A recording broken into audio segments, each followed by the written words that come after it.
Tako bomo kar začeli. Lepo vas pozdravljam na 4. osrednjem dogodku Roza ZRC Plus. Torej ZRC SAZU že 4. leto odpira vrata raznolikosti z vrsto dogodkov pod skupnim imenom Roza ZRC Plus. In tudi letos želimo s programom opozoriti na položaj, izkušnje in pa ustvarjalnost LGBTIQ plus skupnosti in s tem spodbujati odprt in vključujoč prostor, ne le znotraj teh debelih raziskovalnih zidov, ampak tudi oziroma predvsem izven njih. Letos imate možnost torej sodelovati oziroma si ogledati Roza bazar, ki ga organizira knjigarna Azil, nekaj korakov stran na Rimski 3. In sicer je Tamara Mateša skupaj s svojimi sodelavkami in sodelavci poskrbela za odličen izbor LGBT plus knjig. Pred Novim trgom ste verjetno opazili, je Roza Vintage in sicer v sodelovanju z Vintage Petruša. Cel dan se bomo v LP-ju pozibavali v mavričnih glasbi in se Lejli najlepše zahvaljujem za podporo. Po okrogli mizi pa sledi Roza Mingle in sicer druženje ob odličnih prigrizkih, za katere je poskrbel catering z zelo zanimivim imenom Sita Rita. Zvečer pa lepo vabim na film Nejca Sajeta in pa Jeffreya Younga z naslovom Buča na vroči strehi sveta. Gre za portret pesnika Tomaža Šalamuna in sicer film med drugim tudi odkrito spregovori o njegovi biseksualnosti. Naj pa povem, da bo ogled filma potekal ob kozarčku vina, tako da morda to še dodatna motivacija za udeležbo. Naj sicer še na začetku povem, da je to v bistvu že 3. dogodek, pri katerem je sodeloval kolektiv Roza ZRC Plus. In sicer smo januarja na stopnišče Novega trga 2 razobesili okvirjeno zastavo, ki je bila pred 2 letoma najprej strgana in potem zažgana na Inštitutu za slovenski jezik Frana Ramovša. Ta eksponat je neke vrste opomnik, katerega sporočilo je, da nekatere zastave ne bodo nikoli zgorele.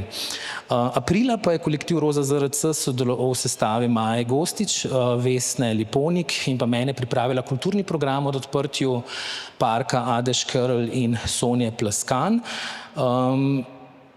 katerega poimenovanja sta predlagala Brane Mozetič in pa dr. Oto Rutar. Direktorja ZRC SAZU, dr. Otorja Lutarja, ki dejavnost kolektiva Roza ZRC intenzivno podpira in ga tudi omogoča, zdaj lepo vabim k nekaj uvodnim besedam.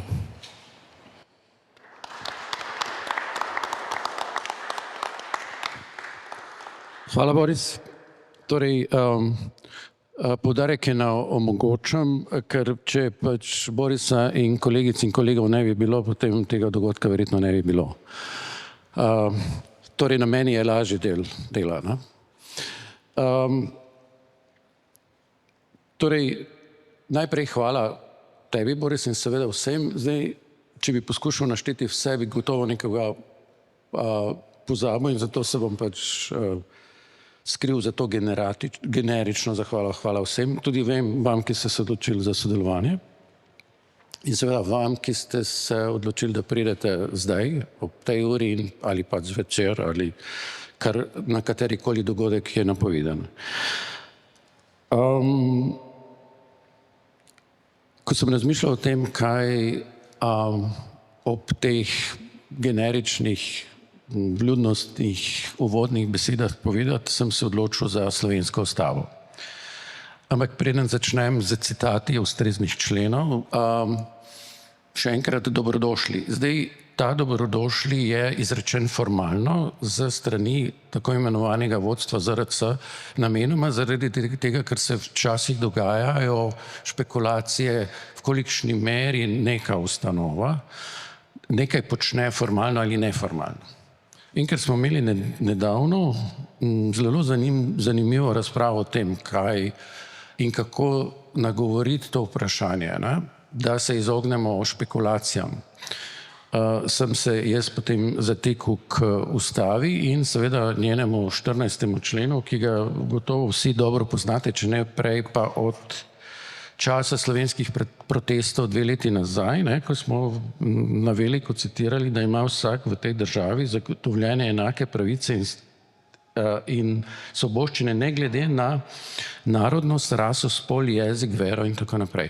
Zdaj, jaz, ko sem delal redakcijo te izdaje, ki smo jo takrat mi založili, nisem bil pozoren na vrstni red teh značilnosti človekovih, ne, narodnost, jezik, in sem bil zdaj prijetno presenečen nad tem, da je spol že na 3. mestu. Torej nekdo ali zavestno, ker ni abecednega reda, se je takrat odločil za nek tak vrstni red, kar bom vzel kot namero in se bom s tem tolažil, tudi če to ni res. Skratka, ko razmišljamo o tem, na kakšen način govorimo o stvarih, ki jih tukaj izpostavljamo, se je pametno kdaj pa kdaj sklicovati na te temeljne pravice. In slovenska ustava ob tem, da je predolga, niti ni tako slaba. Še posebej, kadar govorimo o 14., 39. in 41. členu, zdaj jih teh ne bom bral, brez skrbi, ampak kako boste imeli čas, si oglejte, ker so smiselni. In seveda zdaj brez EPP ne gre, ker je založnik ustave ZRC SAZU, oziroma naša založba, se priporočam, da pogledate, je zelo poceni, ker je to najcenejša ustava natisnjena, ki jo je v tej državi mogoče dobiti. Ker takrat, ko smo o tem razmišljali, ali to storiti ali ne, smo ugotovili, da je najcenejša takrat bila na trgu za 28 evrov. Mi smo se potem odločili, da izdamo ustavo za 5. Torej, to je prvi del. Drugi del mojega poudarka je pa namenjen vprašanju asimilaciji ali afektiranosti ali neafektiranosti. Torej, skozi zgodovino dolgega trajanja, še posebej pa od zgodovine 20. stoletja, naprej se sistematično srečujemo z vprašanjem, zakaj nekateri ljudje, tako kot mi zdaj tukaj, nekaj želimo poudariti. Nekaj, kar razumemo kot spregled, nekaj, kar je potrebno poudariti, ne? In se zelo pogosto srečamo z očitkom, da gre za neko vrsto afektaže. Skratka, da mi nekaj poudarjamo, kar je samo po sebi umevno, ne? In s tem, zaradi tega, ker to počnemo, to ni primerno. Jaz mislim, da imamo tukaj ne samo pri nas na periferiji, ampak tudi v celotni zahodni družbi problem s tem, da ko na nekaj opozorimo, smo takoj obtoženi nečesa, ne? Ali pa nekdo, ki je globoko vpleten v to, ne? Da ima tak status ali položaj, kakorkoli temu rečemo, beži v anonimnost, ne izpostavlja sebe v tem položaju, ker bo na ta način imel boljše pogoje življenja. Ne? To me zelo spominja na vprašanje asimilacije in neasimilacije. Ne? V 30. letih in 20. letih, ko so recimo na Dunaju asimilirani Judje obtoževali tako imane Ostjuden, ne? Ker so prišli v uniformah, se pravi v črnih okobletah z dolgimi bradami in svaljki ob straneh in tako naprej. Ne? Češ oni povzročajo antisemitizem, ne? Ker če bi se oni prilagodili, torej ne bili afektirani, ne? Potem bi verjetno se vse skupaj ne dogajalo. In takrat, ko so na to opozarjali, se niti slučajno ni dogajalo to, kar se potem 10 let kasneje. Torej, jaz predlagam, da če ne drugače, pa vsaj enkrat na leto v tem prostoru bodimo afektirani, kar se da, in popolnoma ne asimilirani. Torej, dajmo uživati svoj sindrom, kot bi rekel Slavoj Žižek, ne? Svoje stanje kot relevantno, kot našo pravico. Torej, to bi bilo predolgo sporočilo moje osebne in tudi uradne plati, ne, ko govorimo o dogajanju. In še enkrat res hvala za ta vaš trud in za to, da Roza ZRC obstaja. Zdaj pa se hkrati moram opravičiti, ker je pač neka taka hecna situacija, da bom zdaj moral res iti in se verjetno vidimo potem zvečer. Lepo se imejte. Hvala lepo. Najlepša hvala za nagovor direktorju dr. Otu Lutarju.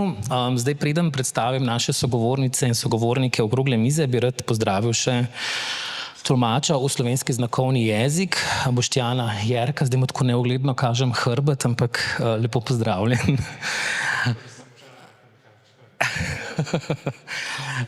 Dobro, s predstavitvijo bom začel nekako po tem vrstnem redu, kot ste se v bistvu nekako posedli. Anja Zal-Golob je pesnica, urednica, kritičarka, dramaturginja in tudi prevajalka. Je ena od sourednic založbe Vige Vaje knjige, kjer, citiram iz njene spletne strani, sedi v zlato brokatnem fotelju glavne urednice. Med drugim je tudi dvakratna prejemnica Jenkove nagrade za svoje zbirki Vesa v vzgibi in Didaskali v dihanju. Je tudi zelo prevajana avtorica in poznamo jo tudi kot kolumnistko in komentatorko družbenih dogajanj. Lepo pozdravljeni.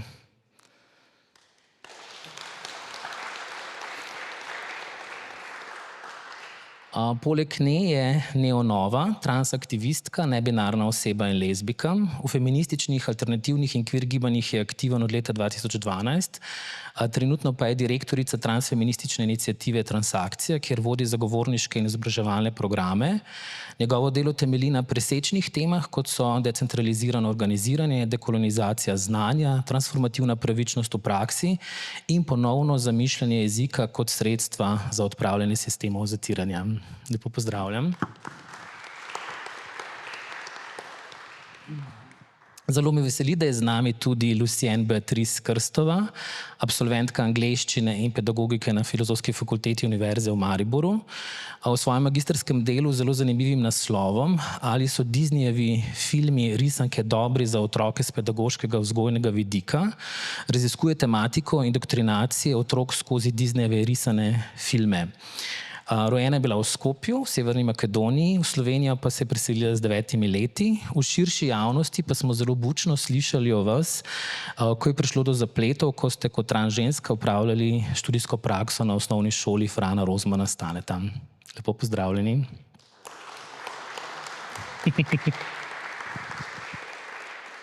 Četrta gostja je Maja Pan, doktorica filozofije, deluje kot neodvisna raziskovalka in feministična teoretičarka ter aktivistka. V zadnjih letih tudi kot teoretičarka jugoslovanskega oziroma pojugoslovanskega lezbičnega aktivizma. Zaposlena je v organizaciji za človekove pravice Amnesty International Slovenije, kjer kot organizatorka prostovoljne skupnosti in neformalnega izobraževanja, torej izobražuje z področja aktivizma in učenja človekovih pravic. Lepo pozdravljeni.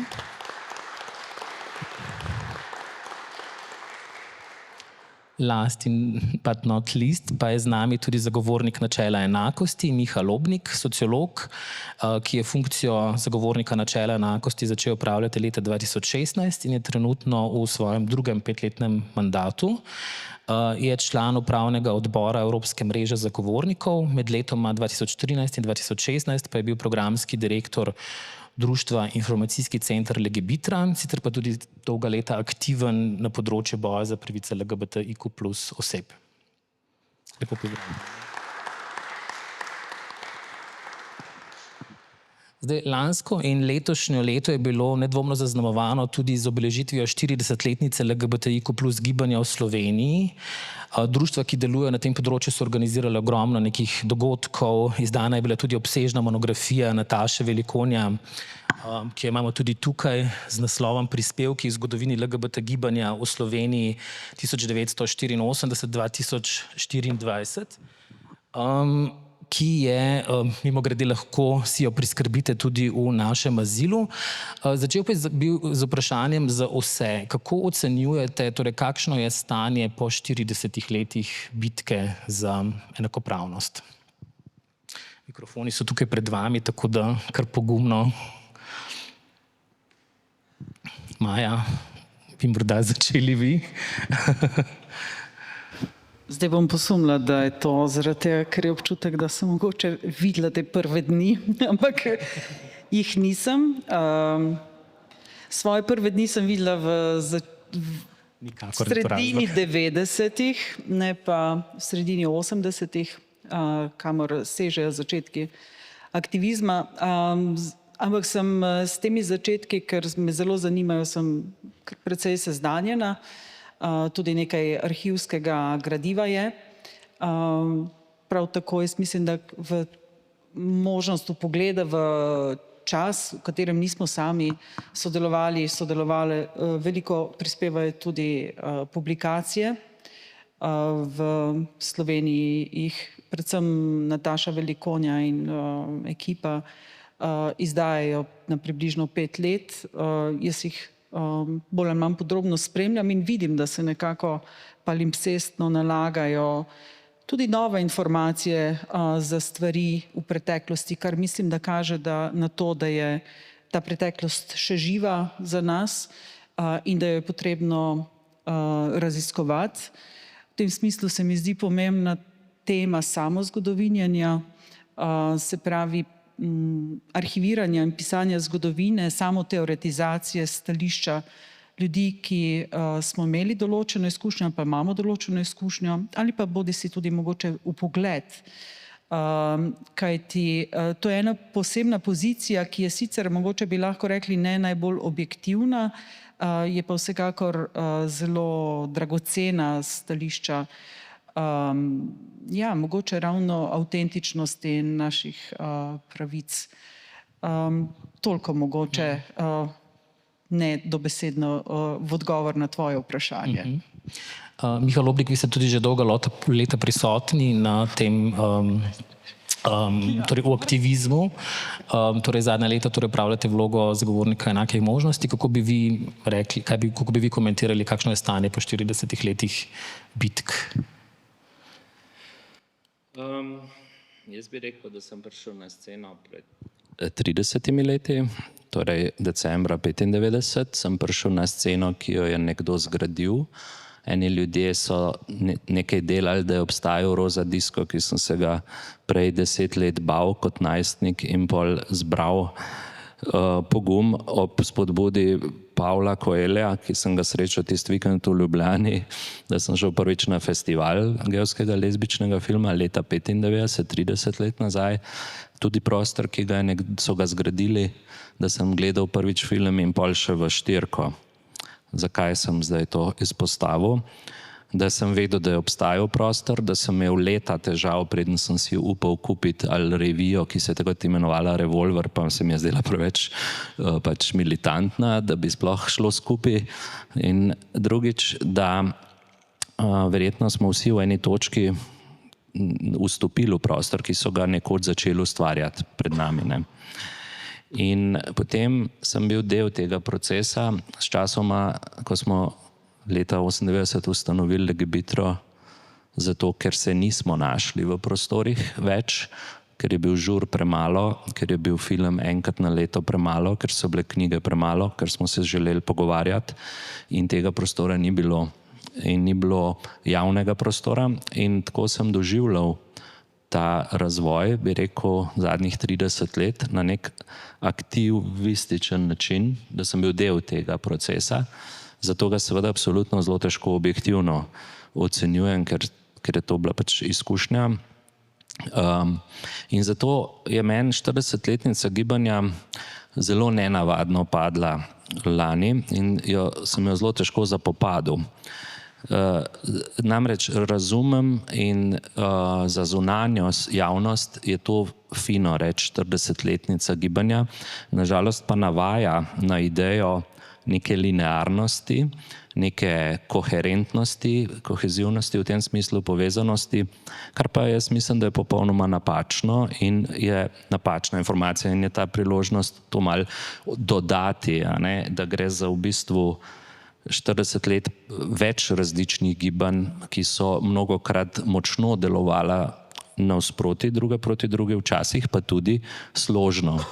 In da je prava v bistvu poanta zgodovine to, kako je prišlo do premikov, da so se lahko agende posameznikov in različnih organizacij, različnih pristopov, različnih ciljev v enem trenutku pokrile in je prišlo do tega sinergijskega delovanja.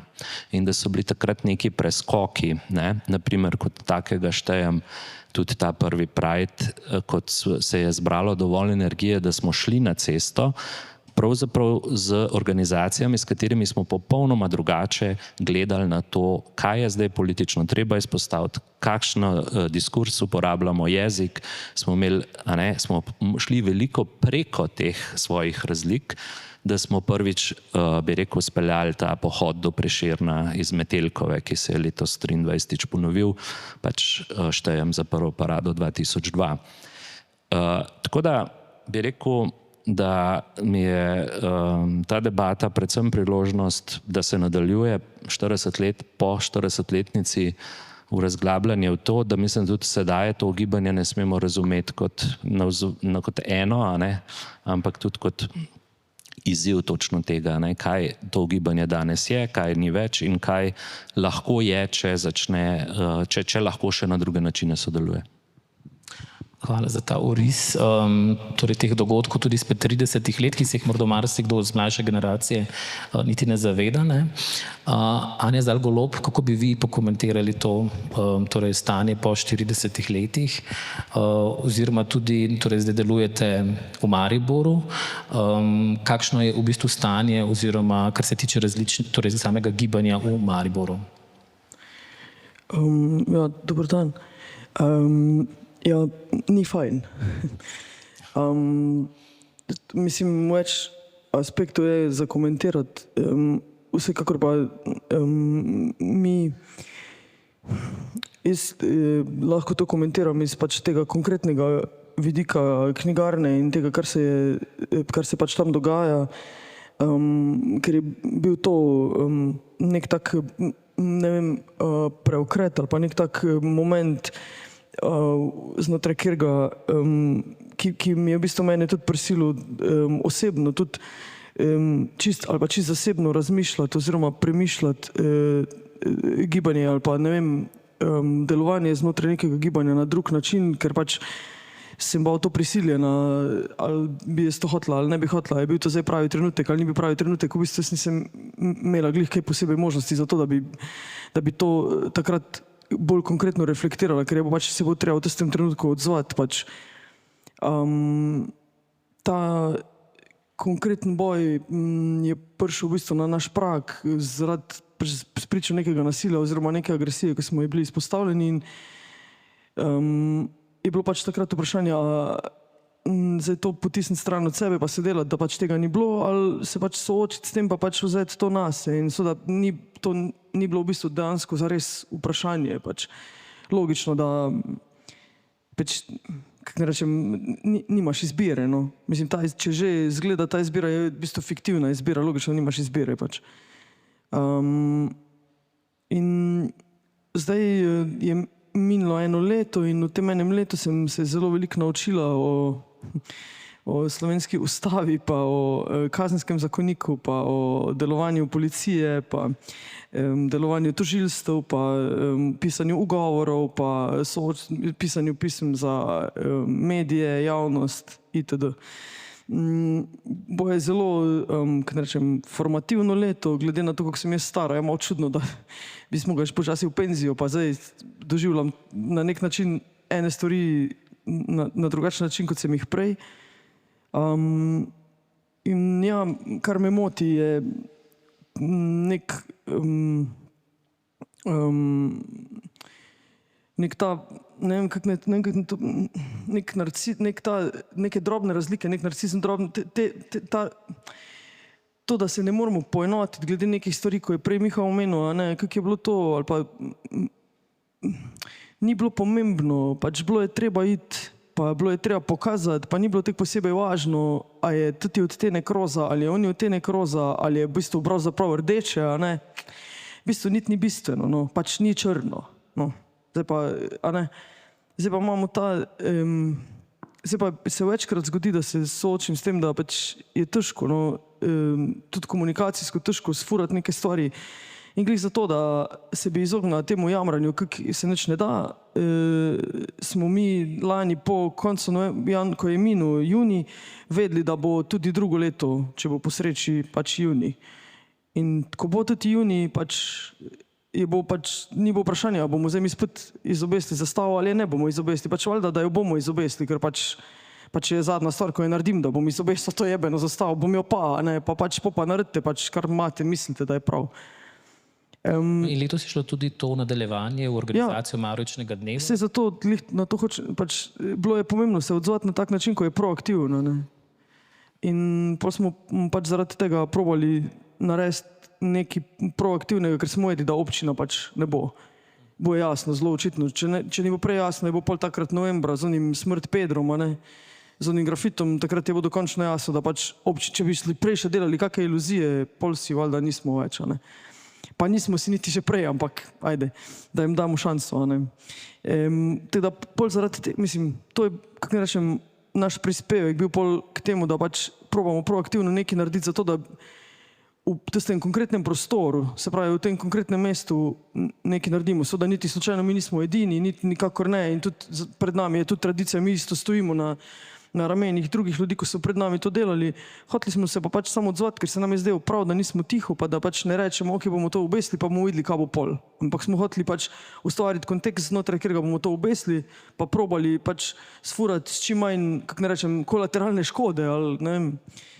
Zdaj bomo pa videli, kaj bo. To pa na tako dolgo pripovedujem, zato ker je, se mi zdi, kar se mene tiče, to edini odgovor, ko lahko dam na to, v kakem stanju, kje smo zdaj pač. Mi smo zdaj konkretno tam, ko je 19. pa imamo še 11 dni do konca junija, pa vsak dan vprašam pač varnostnika, ker moramo imeti varnostnika, pa vsak dan vprašam zaposleno, kejko incidentov beležimo, tek potekamo juni, no. Neonova, torej vi ste tudi vpeti v mednarodna dogajanja, če vas nekdo vpraša iz mednarodne skupnosti, kakšno je stanje v Sloveniji, kaj odgovorite?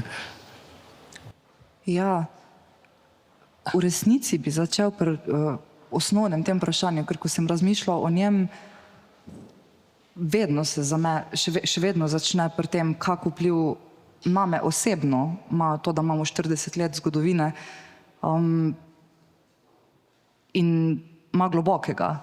Ima vpliv na to, da sem se lahko utiral v okoliščinah, kot sem se lahko, da je družina, ko sem ji povedal, imela besedišče v slovenskem jeziku, da se z mano o tem pogovarja, da ko sem v srednji šoli bral knjige, sem lahko bral slovenske avtorice lezbike in imel krašče na slovenske avtorice lezbike, ko sem jih preberal.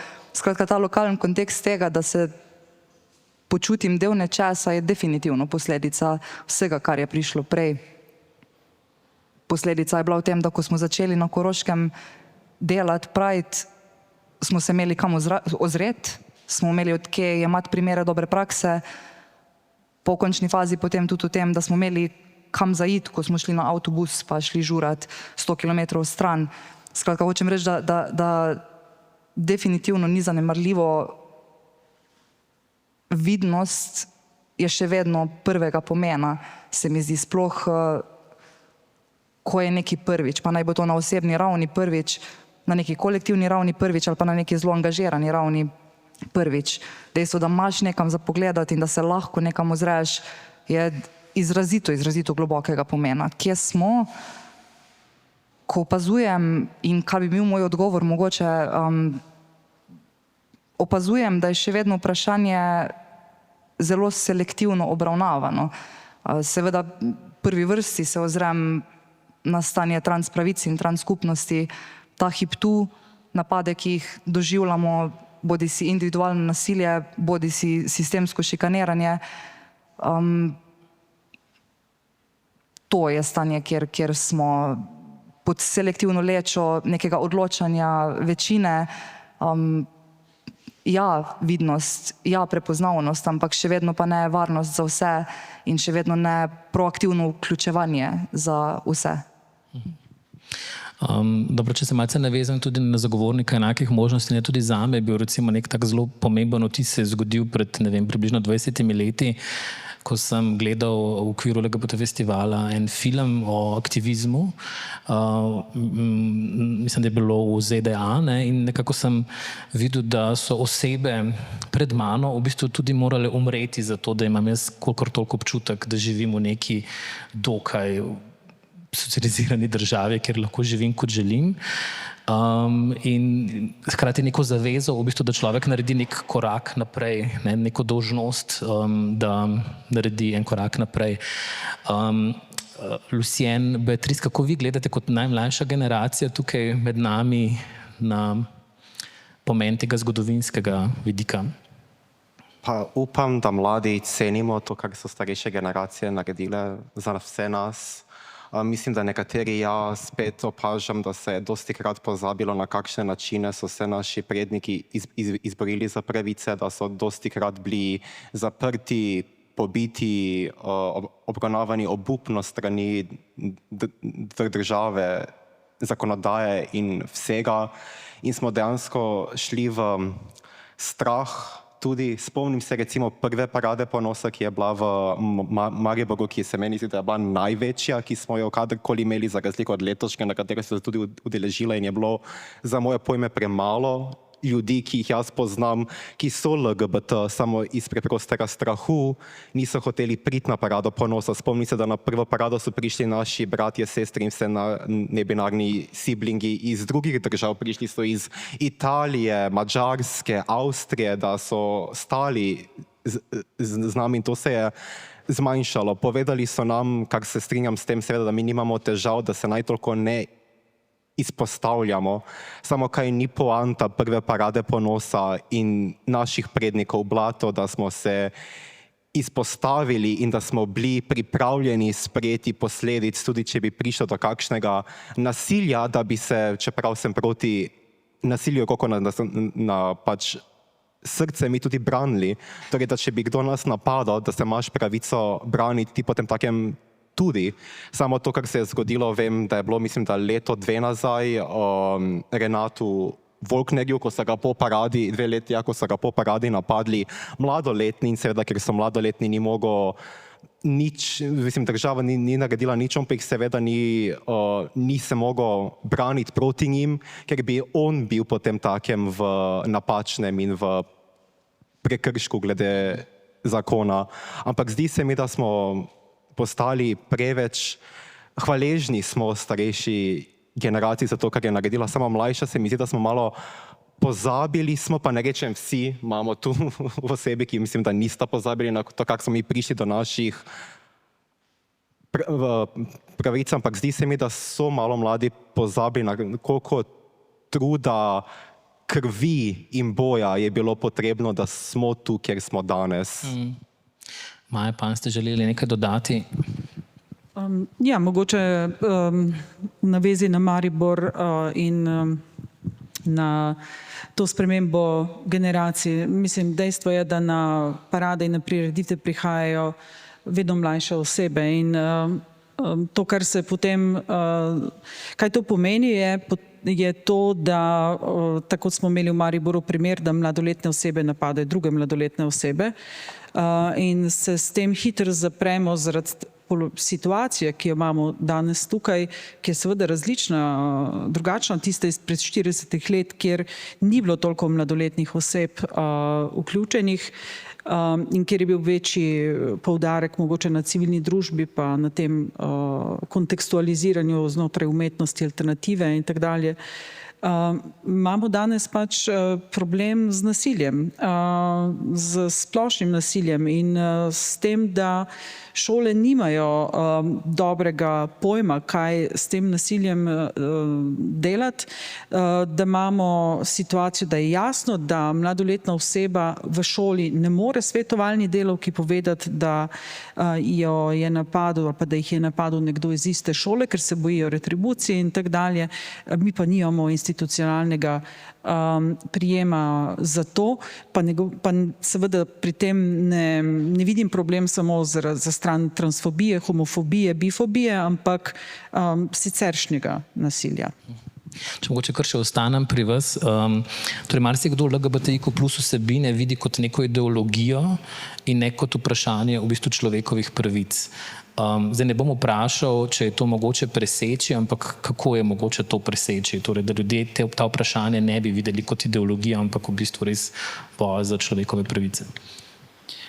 Mislim, to je dosti kompleksno vprašanje, se mi zdi. Mislim, teoretsko se da seveda na njega zadovoljivo odgovoriti, povsem praktično pa, ne vem, v končni fazi spol je ideologija, mislim v smislu socializacije v binarni spol in tako dalje. Problem je samo, da se po večini ljudje, ki jih pač to daje na obrate, ne zavedajo, da so skratka sami zagovorniki ideološkega pristopa k spolu, se pravi tega tradicionalnega, konzervativnega in tako dalje, se pravi neke resnice o spolu. Ne vem, v Amnesty International, kjer že mislim, da več kot 20 let izvajamo delavnice za človekove pravice, so pravice LGBTI oseb del teh delavnic. Zdaj, te delavnice niso konsistentno vsako leto izvajane, to je recimo mogoče tudi zanimivo povedati, ampak je to precej odvisno od tega, kakšna je zasedba. Če tu ni človeka, ki bi te delavnice delal, potem se bo dostikrat zgodilo, da se lahko tudi zgodi, da jih ne bo. Je pa Amnesty ena od tistih organizacij, ki je od vekov imela boljši dostop do šol kot druge organizacije, ker ni ekskluzivno organizacija za pravice LGBTIQ.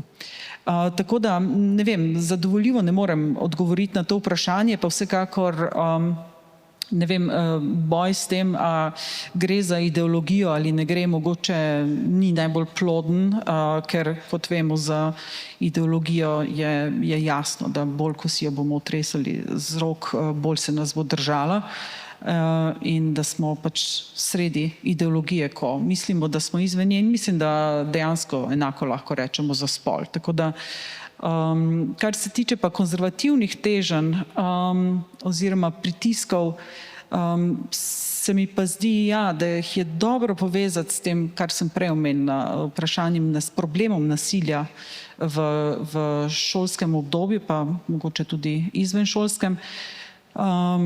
In sicer to, da imamo zaradi sprememb, ki so v družbi nastale in nastajajo,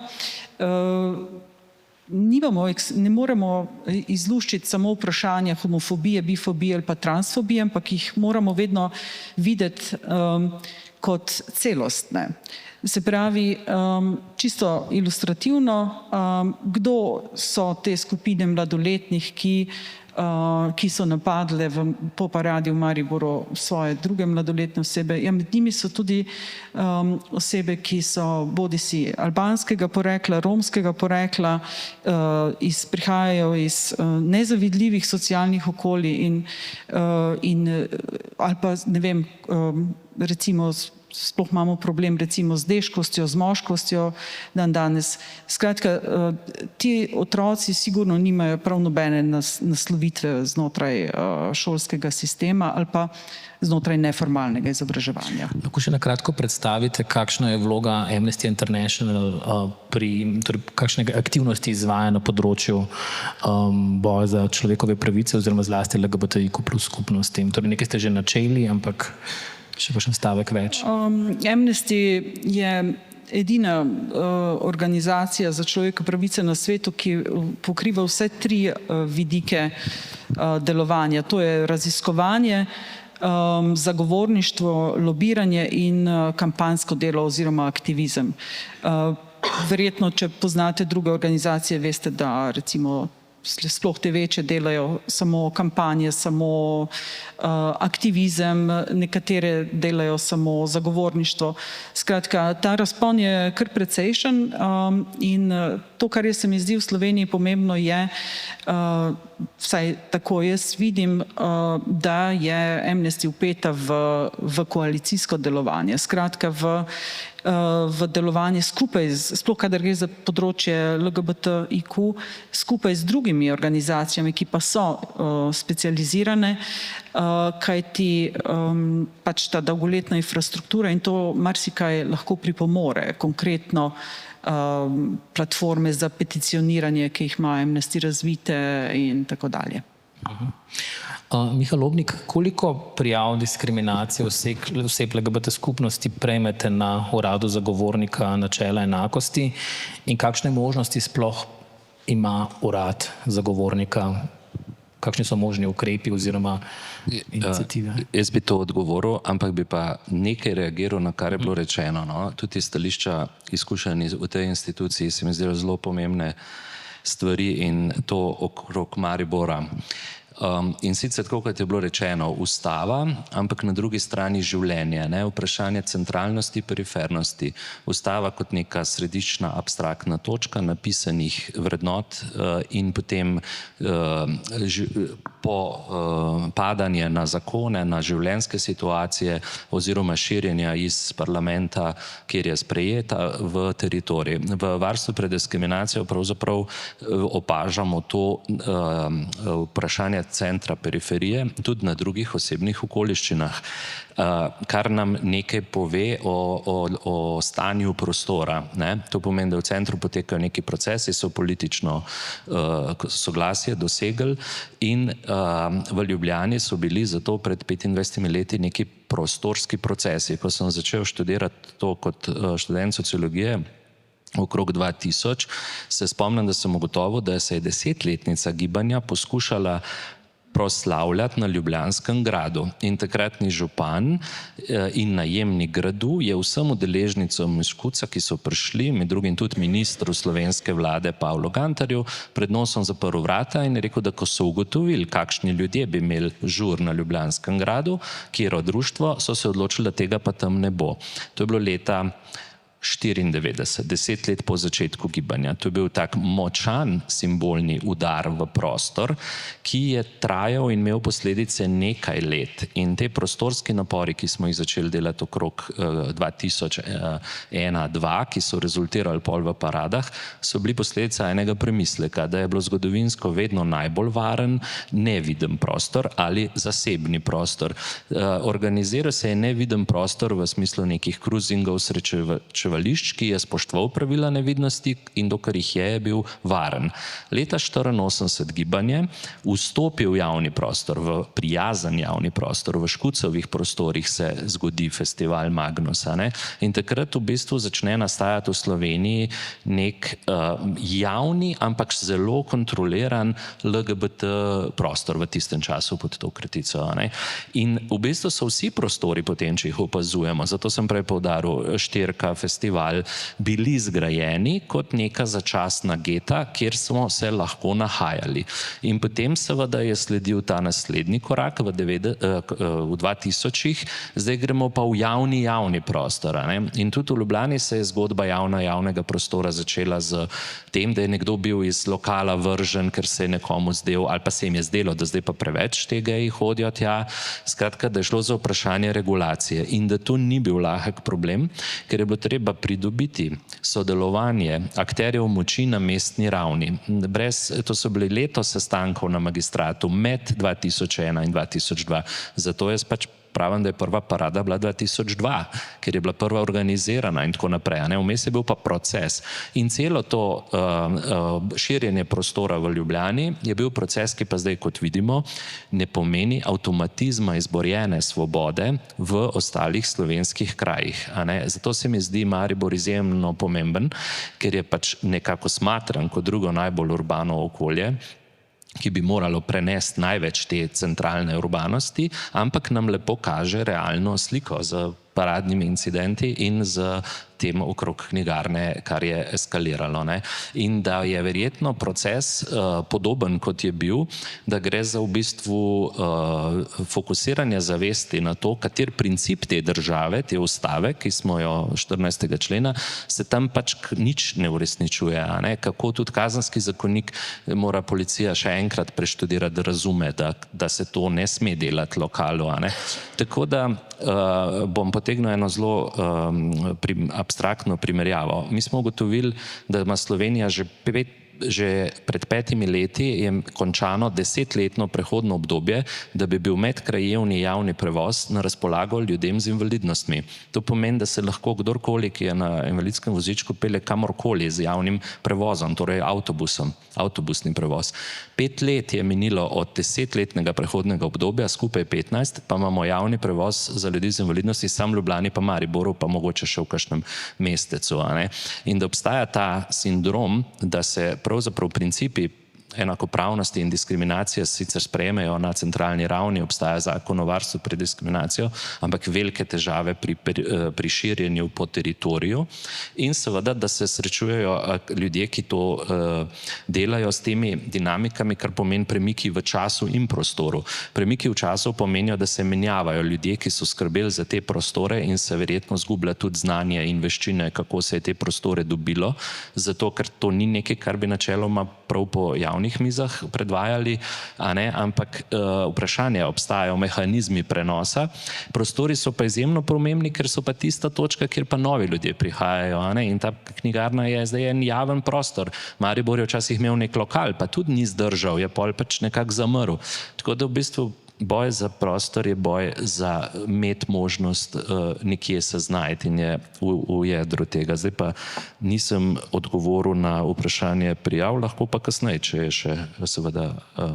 Sem Lucien, Beatrice, ste želeli nekaj dodati tukaj, tako da mogoče... Lokal ni zamrl, ampak je bil tokrat napaden strani nasprotnikov, da se potem več tako rekoč ni splačalo ga imeti, ker so stroški, da ti celi čas obnavljajo, to bili tako kot previsoki, vem, ker je to bilo tam, ker je bila nekaj časa mikrogalerija, tako da v tem pač podhodu, tako da še vedno je bilo dovolj skrito na nek način, samo ko določene osebe, ki mislijo, da je to napačno in ideologija in ne vem kaj vse, se zberejo in začnejo delati svoje, razbijati lokal.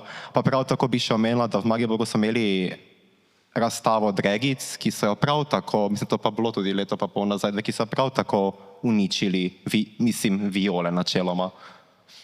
Tako da pač ni to, da je zamrlo, ampak da ti moraš vsaki teden obnavljati okna, se tudi nobenemu podjetniku, roko na srce, ne splača. A ne za globo? Ja, to, kar si rekel glede prostorov, se je v bistvu nam izkazalo v praksi. Mi smo vedeli v teoriji, da to definitivno obstaja in mislim, da je to način boja, širjenje prostora dobesedno iz neke mikroravni na ven. Ampak pri nas, recimo, naš primer je, če ga gledam od zunaj, ne iz lastne izkušnje, ampak od zunaj zanimiv mogoče zaradi tega, ker je tek naiven. V bistvu butast na nek način. Mi nismo šli tja izobesiti zastave, zato ker bi mi hoteli, ne vem, ker bi zadnji bil ne vem kak strašen premislek. Nam se je zdelo to najbolj osnovna, pa nismo mi za te klepe duše, veš, kak smo mi privzdignjeni pa razsvetljeni, ne. Nam se je samo zdelo, da pač junija mora zastava tam viseti. Zato, ker je pač to knjigarna in je to nek prostor svobode, ko je namenjen vsem. Ne zdaj nujno glih zaradi LGBT, tudi seveda, ampak predvsem zato, da izkaže neko podporo temu, da so tam vsi dobrodošli, ko ne pride glih z nožem ali pa pljuvati nečesa, ali pa kričati, ali pa se dreti, ali pa nekih, ne vem, da lahko, ne vem, vsi ljudje pridejo, pa se tam družijo, ker je to knjigarna. Pač mi smo izhajali iz definicije knjigarne, tako jo mi razumemo. In osnovna definicija je bila za nas pač to. In mi nismo imeli zadnji nekega strašnega kognitivnega napora. Jezus, marca razmišljati o tem, kako bomo junija obesiti zastavo. Mi smo bili, junij je bil in je bilo tako, zastavo je treba obesiti, valjda, logično, ker je pač, nam bo to popolnoma normalna stvar na svetu, tako pa ne vem, greš v Graz, pa jih je milijon, pa greš na Dunaj, pa jih je milijon, pa greš kamorkoli po svetu, greš, pa jih je, ne vem, vsak mesar, pa vsak frizer, pa vsaka puda na vogalu ima eno zastavo nekje, In nam se zdelo pač to najbolj osnovna stvar na svetu. In pol, ko smo doživeli ta backlash, ki je bil od začetka tako malo sporadičen, pol pa, ko smo mi se bolj izpostavili, takrat, ko so prvič ukradli zastavo, ko smo mi vrnali z dvojnima, takrat pa so se začeli to se je začelo pol sistematizirati, to nasilje. Takrat je v bistvu postalo jasno, da zdaj gre pa za prostor, In zdaj k nam ne ter v prostor, hvala Bogu, ni prišel nihče. Se pravi, dejansko prostor sam, plac je bil napaden od zun. Nikoli ni nihče postavljal in to se mi zdi zanimivo, zato pravim, da je to potencialno dober primer, ker dober nek simptomatski primer. Njih ne zanima je tam knjigarna. Oni je niso opazili 364 dni v letu, dokler ni zastava od spredi. Tudi zdaj ne vejo, da je tam knjigarna. Hočem reči, sploh ne gre za to. Nismo niti še tam, kjer bi bila knjigarna problem. Problem je izključno zastava. In nič drugega. Se pravi, mi bi lahko imeli prostora ne vem koliko, pa ne vem, kaj se noter dela, ni važno. Dokler ne bi zastavil, tam je vse ne bil problem. Nam je tudi en policaj rekel, pač, ko smo se pol pritožili, da ne dajte zastavo. Ne ti jo daj, saj se više zmerom lahko borite za svoje pravice, saj super, ne ti jo dajte. Ne pač pa bo v redu. Hočem reči, ta boja, ne, razumem, ne vem, na zadnjič na okrogli mizi je nekdo rekel, ja, pa Maribor je tekene 15-20 let za Ljubljano. Ne? Se pravi, to, kar se, zdaj vemo, kaj se bo naslednjih 20 let dogajalo, so da bi prišli do neke pozicije, kjer je Ljubljana. Zdaj recimo od oka, pol tudi vemo te korake, a ne? Ampak mogoče bo šel malo drugače, mogoče bo šel malo bolj po štajersko. Ampak vemo pa, ne, kako približno se pomikamo, a ne? No, če se vrnemo nazaj, torej na urad zagovornika enakih možnosti, torej kakšne možnosti ima zagovornik oziroma urad ob prijavah diskriminacije? Ja, zdaj, ko mi sprejmemo neka obvestila, neke dogodke, je vedno več možnosti, kaj lahko v zvezi s tem naredimo. Ne? Kadar gre za posameznike, ki želijo predvsem, da se ugotovi, da je to, kar se je njim zgodilo, diskriminacija, da bi se v zvezi s tem ukrepali in izboljšali njihov položaj, potem zakon predvideva postopek ugotavljanja diskriminacije, ki prinaša neke prednosti in slabosti za ljudi. Prednost je to, da če postopek uspe, da postopek nekako objektivno razišče, kaj se je nekomu zgodilo. Naprimer, bodoča mati je odšla ginekologinji, je poskušala, da bi ona opravila tam pregled in bi ginekologinja vodila njeno drugo nosečnost in tam jo je ginekologinja zavrnila, da se je odločila, da istospolnim pacientkam ne bo več vodila nosečnosti. Namreč ta gospa je pa v sosednji Avstriji opravila oploditev z biomedicinsko pomočjo.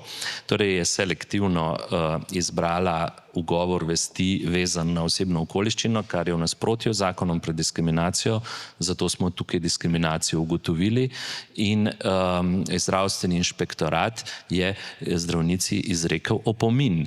Opomin pa se nam zdi zelo mali ukrep za to, da nekdo pravzaprav tako izključuje ljudi v svoji ordinaciji, zato zastopamo zdaj to gospo v civilni tožbi na sodišču v zvezi s tem primerom.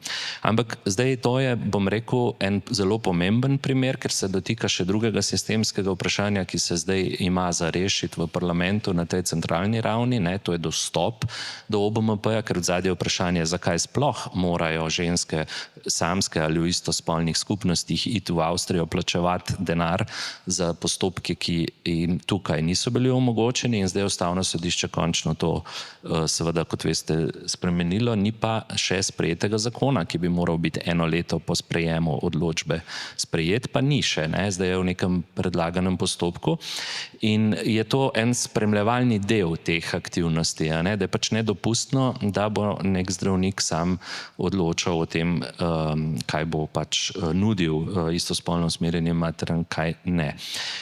Pa take vrste rešitve so seveda možne za ljudi, ki so se pripravljeni do neke mere izpostaviti, zato ker ta postopek predvideva, da sta tukaj dve nasprotujoči si stranki in oni obe dobro vesta, kdo je kdo, torej mora biti to nekako oseba, ki je v stanju prenesti tudi neka bremena tega postopka. Ne? Tukaj so lahko kršitelji, pač, če so delodajalci, ne, zelo v poziciji moči napram žrtvam. Ne? Mi lahko sicer in velikokrat je potem mogoče problem kaj dokaza. Čeprav je obrnjeno dokazno breme, so pa neka postopkovna pravila, ki se nažalost velikrat ne iztečejo v prid temu, da lahko mi čutimo in verjamemo, da se je zgodila točno diskriminacija, vendar če jo postopek ne more formalno dokazati, ne bo zdržal na naslednji stopnji. Tako da poleg teh pristopov in imamo nekaj primerov zaposlitve, ki ni bila odobrena potem, ko je delodajalec vedel za spolno usmerjenost. Potem smo imeli sistemski problem nedostopa do možnosti krvodajalstva za geje, večinoma imamo moške, ki imajo spolne odnose z moškimi, ki so kategorijalno izključili, vse na podlagi samoopredelitve, kjer je bila tudi ena zelo močna strukturna diskriminacija vpeta v to, predvsem pa sporočilo, da je s krvjo gejev nekaj narobe, a priori, in pa v bistvu sem pa tja neke druge vrste nadlegovanj, nasilja in pa seveda teh problemov produciranj raznih materialov za strani, da rečem, nekih nasprotnih gibanj.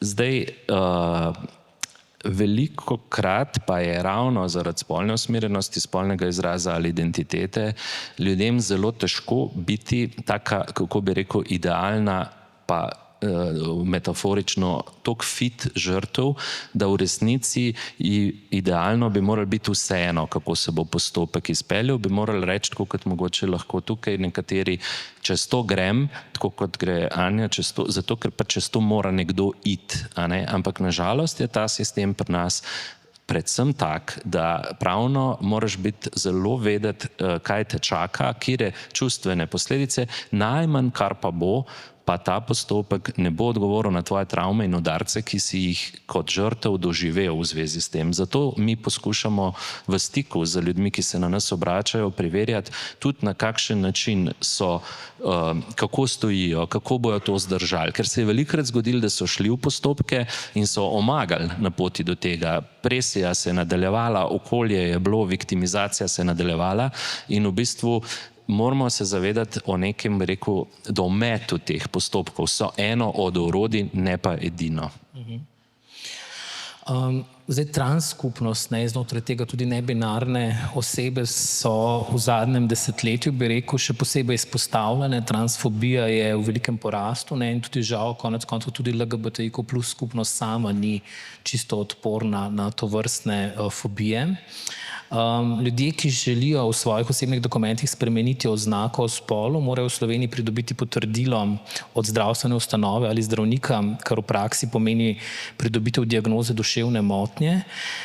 Transspolne osebe torej v Sloveniji še vedno nimajo pravice do samoopredelitve in na to kršitev človekovih pravic je leta 2023 opozorilo 18 nevladnih organizacij, vključujoč tudi Amnesty International, torej Urad načela, Urad zagovornika enakih možnosti, Društvo Parada ponosa, Drogart, Koroška Pride in tako naprej, Mesto žensk, MKC Maribor.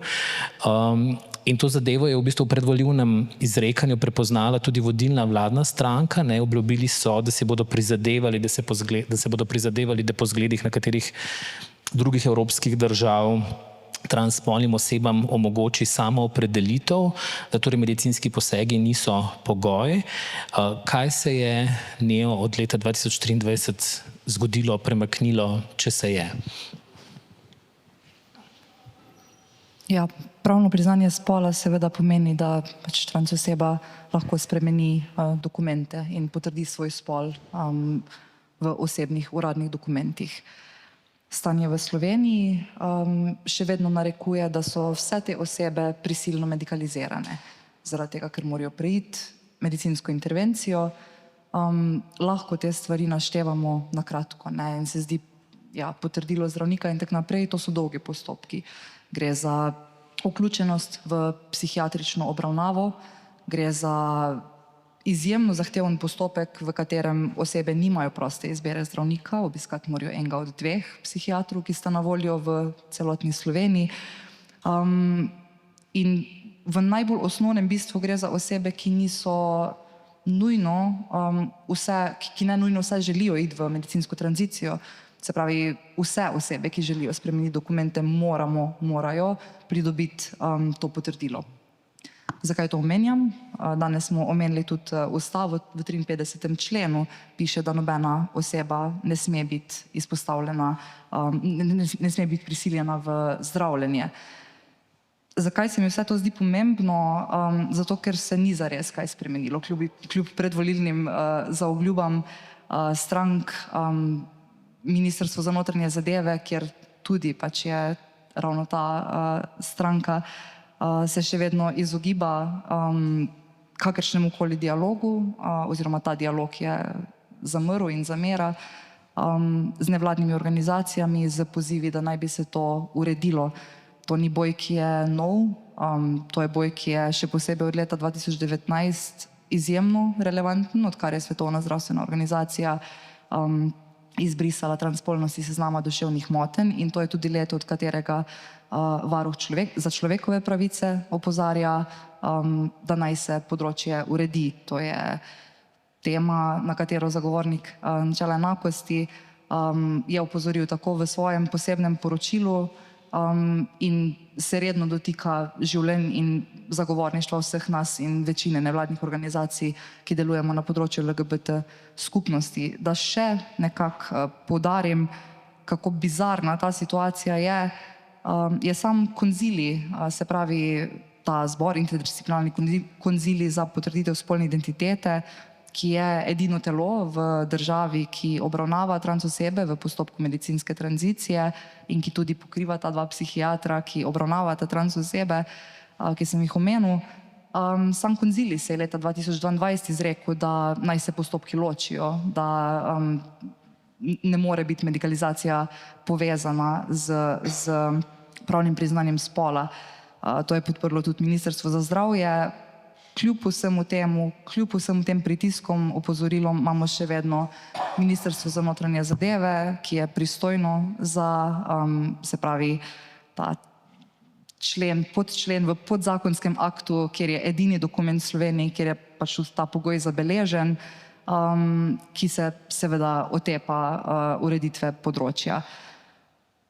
Kar se mi zdi pri tem pomembno omeniti, je mogoče bi se navezal na to, kar je Maja prej omenila.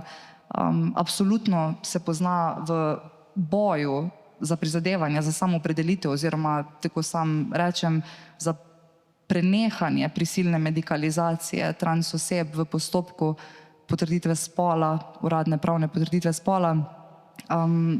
Ujeti smo med ravno to debato, med ideologijo in človekovimi pravicami in kar se mi tu zdi najbolj boleče, je ne sama debata o tem, kaj točno je ideologija, kaj so človekove pravice. Gre za dialog, v katerem ena skupnost, ena oseba reče, boli me, nekaj ni okej, in na drugi strani doživimo 1000 razlogov, zakaj te ne bi smelo boleti. To ni dialog, to je nasilen odnos. Mogoče še vaša izkušnja, Lucien, Beatrice Krstova? No, jaz sem šla skozi te procese načeloma, da sem bila psihiatrično obravnavana kot ženska skozi vse te teste, ki so prav tako zelo zastareli in seksistični. To mi je še celo moja sama psihiatrinja in hvala Bogu sem imela srečo to, ko sem šla k njej na obravnavo mi je oziroma psihologinja je bila, ki je psihiatrinja. Te psihiatre, ki jih imamo, so še vedno, bom rekla, kar se tiče prepričanj transspolnih oseb, zastareli. Ampak edina dva sta in če hočeš bilo kaj narediti, moraš iti skozi njiju dveh. Sprašujejo te vprašanja, ki so zelo osebne in občasno neprijetna, saj razumem, da morajo oni izločiti, da to ni kink, samo na kakšen način si ti obravnavan in vse te obravnave, kot da si dejansko mentalno, duševno motena oseba. Kar se pa tiče moje psihologinje, mi je omenila, da so testi iz 70-ih, 60-ih, vprašanja so v smislu, ali ste pasivni v odnosu, ali radi kuhate, ali radi čistite. In seveda odgovarjaš, ker pač veš, kak je na ta vprašanja treba odgovarjaš tako, kot je treba. Tako kot družba pričakuje očitno.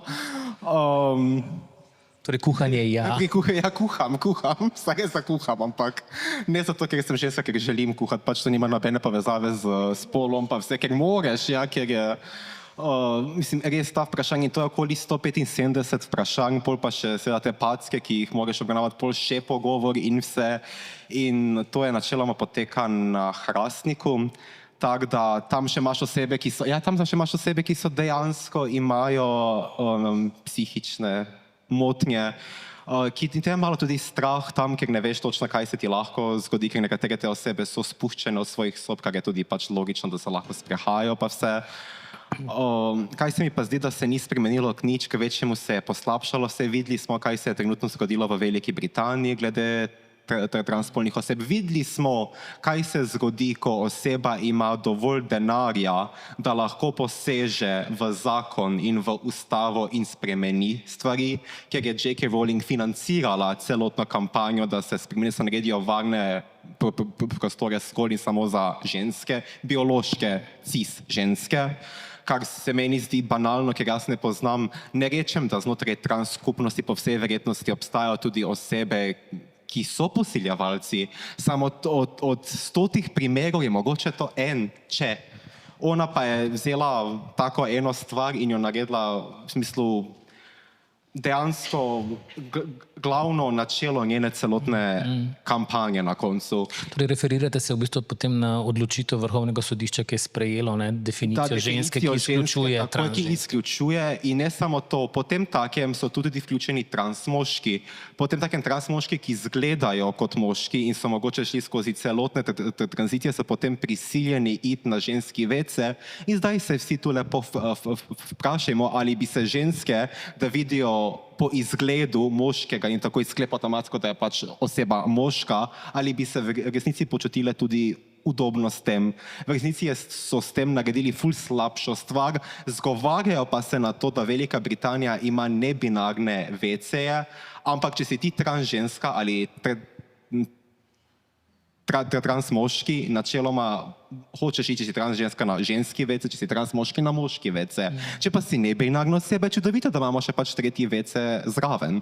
Samo, mislim, bolano je, kar se dogaja po svetu in se zavedam, da bomo prve osebe, ironično smo bile prve osebe, ki smo se borile trans osebe za pravice vseh LGBTIQ+ oseb, bomo pa prve, ki bomo na udaru, ko bodo vse te fašistične težnje znotraj Evrope, kot smo videli, Rusija je tudi označila LGBTIQ+ gibanje kot teroristično ideologijo, vidimo se, kaj se dogaja po svetu, bomo načeloma transspolne osebe prve, ki bomo na udaru.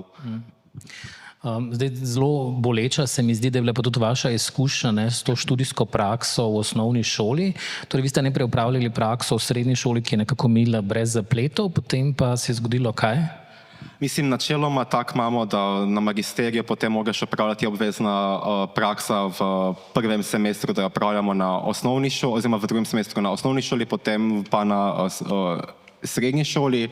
In glih se je pojavil problem na osnovni šoli, sicer ne glede staršev ali pa učencev, ki sem jih učila, bolj so se starši iz drugih šol, ki so ugotovili, da jaz imam prakso na tej šoli, pobunili.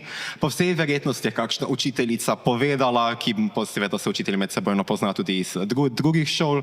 In jaz iskreno povedano nisem niti o tem vedela. Meni je o tem kolegica na Facebook Messengeru povedala, poglej, kaj se piše o tebi po Facebooku. To je bil 5. dan moje prakse, imamo jih pač 14.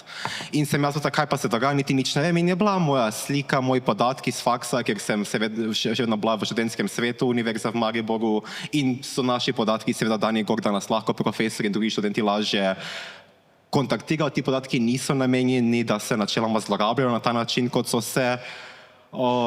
Razrešilo pa se na koncu, lahko povem, strani policije pa sodišča nič. Dobila sem pol odstavka, ker je pisalo, da storilci niso bili znani, čeprav so bili poimensko poimenovani in so napisali, da bi morala biti to osebna tožba. Zdaj pa mi vi povejte, kako lahko pač študentka, ki se trudi preživeti v trenutnih časih, da osebno tožbo in si izrihta in odvetnika in vse, da bi sploh vse to šlo skozi. V resnici država ne zaščiti LGBTIQ+ osebe, čeprav oni govorijo, ja pa imamo izobraževanja, ta policijska mi je glih povedala, takrat, ko sem izšla, seveda povedala vse, glih smo imeli zdaj izobraževanja glede transspolnih oseb, pa vse lepo in prav in se vse smeška in bla bla bla. Na koncu, pa ko pride, when push comes to shove, sam sistem ne naredi nič. Sam sistem ostane tiho. In ne vem, če se bo šlo, glede na stanje sveta, kako se slabša, ne vem, če se bo to v Sloveniji v naslednjih 10 letih, 20, 100 izboljšalo. Ja, kar prosim. Sam na hitro bi dodal en primer, na kak način to nikoli ni izolirano nasilje. Bodi si recimo tvoj primer, trenutno smo trans osebe dežurni krivci v družbi, Na kak način se to pozna, na misel mi je pa do primer lanskega leta, kjer je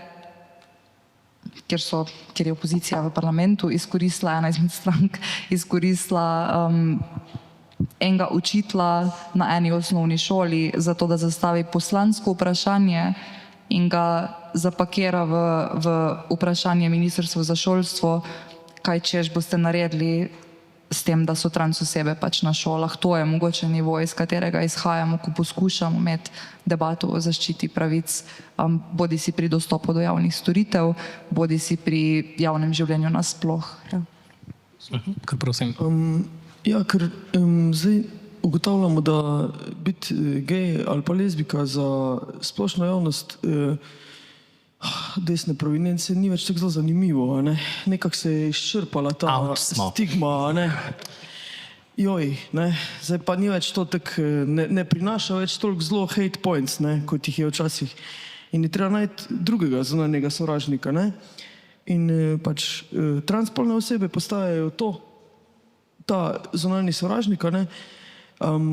In se to na takih primerih vidi. To poslansko vprašanje je bilo izjemno simptomatsko, ne? Ko je bilo postavljeno, ker je bilo postavljeno zelo jasno agendo. In ta agenda je bila točno to. Pač dajmo novega zunanjega sovražnika, ki bo prinesel več hate pointsov, več teh sovražnih točk, ne? Ki bo še bolj, ki bo prilil še več olja na ogenj sovraštva do manjšin.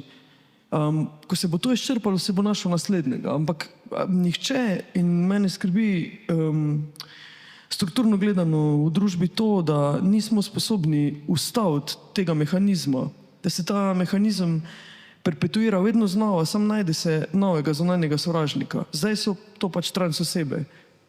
Ne? Romi so konstanta, mi smo se očitno malo izčrpali, pa se bomo spet vrnili nazaj, ne, na neki točki, ampak to se konstantno perpetuira. Metodologija se pa na mestih odločanja nikoli ne postavi pod vprašanje in se je ne zaustavi. Meni je to tisto, kar mi je grozljivo, ne?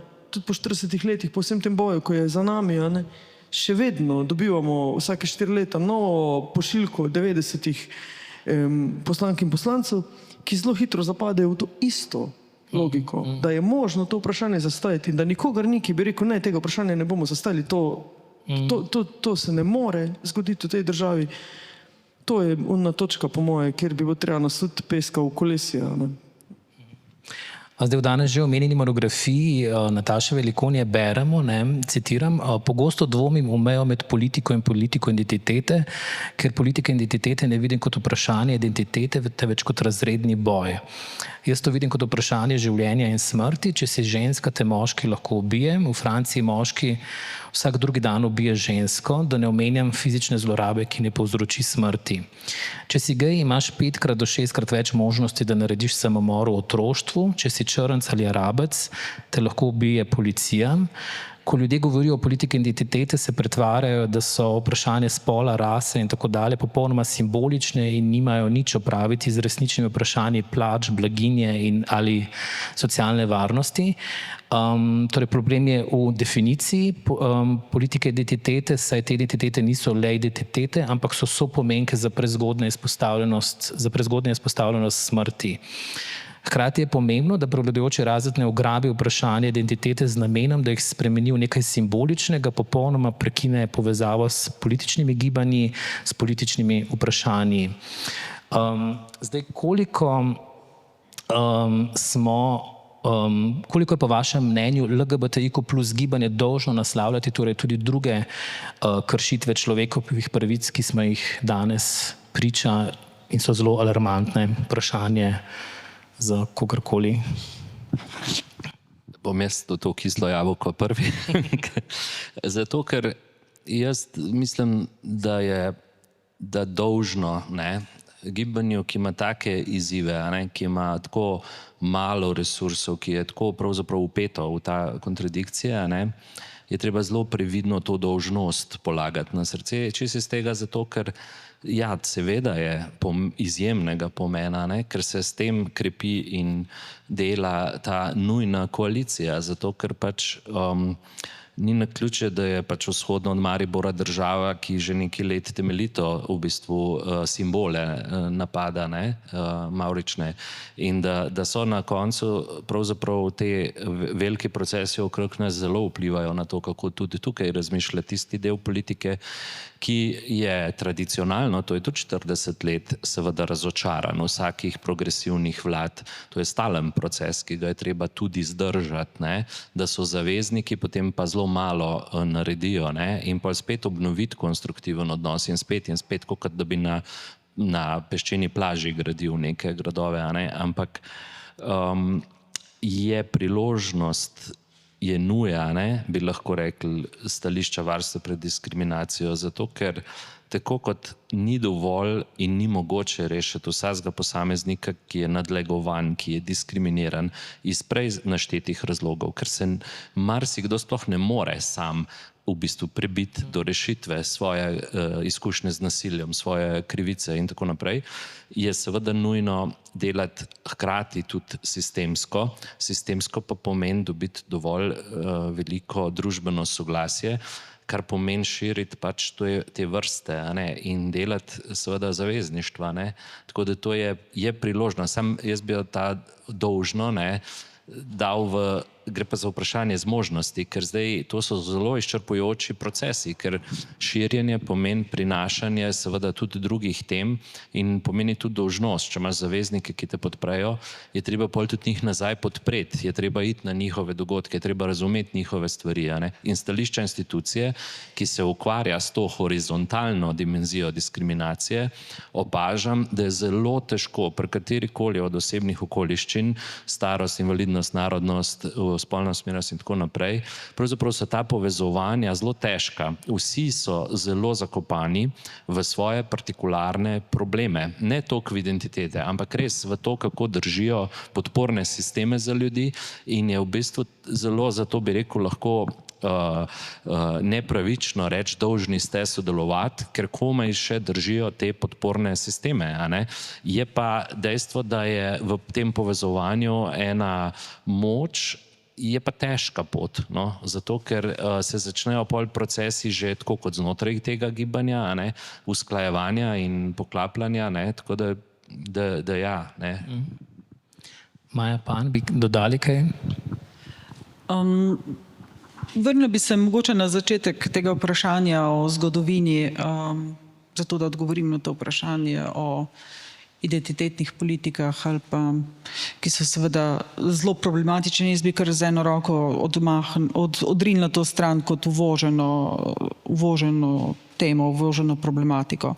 Če pogledamo v začetke organiziranega gibanja za pravice LGBT oseb, v Sloveniji vidimo, da so bili prostori, avtonomni prostori, kjer so se lahko ženske združevale same in kjer so zahtevale, da imajo ženske žure, kjer so se lahko lezbijke zbirale, tudi mimo gejev, pa tudi mimo feministk, ključnega pomena za to, da so se skupinice osamosvojile, da so se politično okrepile in pravzaprav sploh prepoznale osebe med seboj. Tako da se mi zdi to, s tem bi mogoče dopolnila ta citat, ki zelo dobro pač načne ta argument identitete oziroma problema identitetnih politik ali pa ne intersekcijskega ali pa ne koalicijskega delovanja. Ja, zavest o obstoju skupnosti kot telesa, kot mreže, ki je živa, h kateri ljudje dejavno prispevamo, je zelo potrebna. In ja, je malo začarana situacija, kjer iz zelo deprivilegirane pozicije potem moramo pač izkazati neko moč ali pa tudi neko modrost za sodelovanje, ampak ja, s časoma se mi zdi, lahko pride tudi do tega. In tako kot je prej Miha povedal, ja, včasih gre ta tok naprej, složno, vzajemno, včasih se pa malo zavozla pa zavrtinči in je, mislim, da v takem živetkivu to običajno. Problem pa so institucije. Kot prej sem omenjala šole, skratka izobraževanje po šolah, to spada k neformalnim oblikam izobraževanja. Institucije pa so, tako kot institut ustave, o katerem smo na začetku govorili, so ustanove, ki ne pomenijo ničesar same po sebi. Mislim, to, kar je imel kolega Lutar v roki, je knjižica za 5 evrov. Če za njo ne stojijo zakonodaja, pravna država in dokapilar, ki smo pa mi. In na tak način vidim tudi v delovanju za človekove pravice. Večkrat pridem v stik z ljudmi, ki rečejo, ja, kaj pa naj jaz ali pa vse te pravice pa vidimo, da so kršene. Na podoben način, ja, kot ta ustava, so popolnoma prazne, če se za njih ne borimo in če ne vztrajamo na tem, da jih določene ustanove spoštujejo. In ja, to je boj in pri tem se mi zdi solidarnost, kolikor je težka, tudi nujna. Mislim, da je to kar odličen zaključek za enkrat in bi zdaj povabil publiko, da naslovi še kakšno vprašanje za naše goste. Če je kakšno vprašanje, komentar.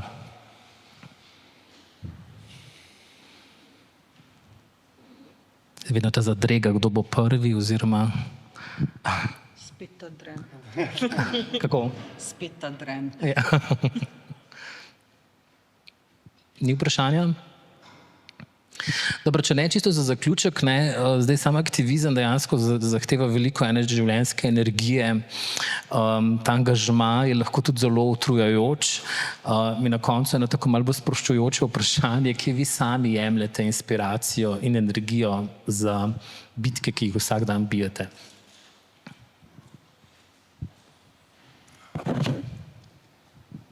Ker tišina je enako smrti.